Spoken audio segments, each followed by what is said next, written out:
Господине, бихте ли се представили? Георги Маринчев Тодоров от град Плевен. Така. Ние дълги години сме служили заедно и сме приятели. Да, познати и приятели. Точно така. Преди една седмица дойде при мене тук. Да. Аз те прегледах и открих, че имаш камъни в злъчката. Да. Някой беше ли открил до сега, че има? До сега не, от 55 години, когато съм служил воен в град Русе, в поделение 85-40.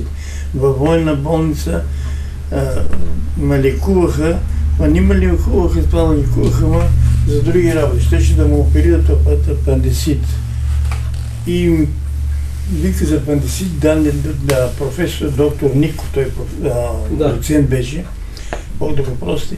Вика, ще да оперираме момчето. Имаш един чехларо, вика, няма да го оперираме.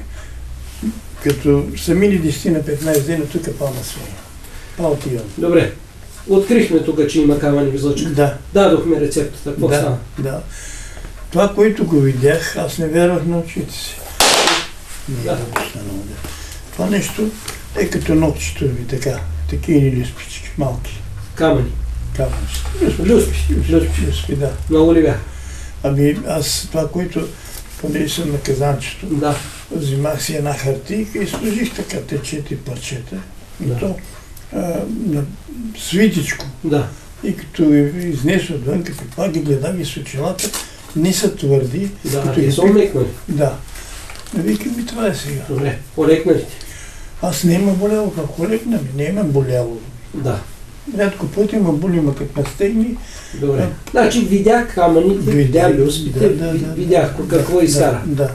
И то невероятно. Вероятно. Аз за мен викам, това да го изкара злъчката при изпразненията, не мога да си обясня.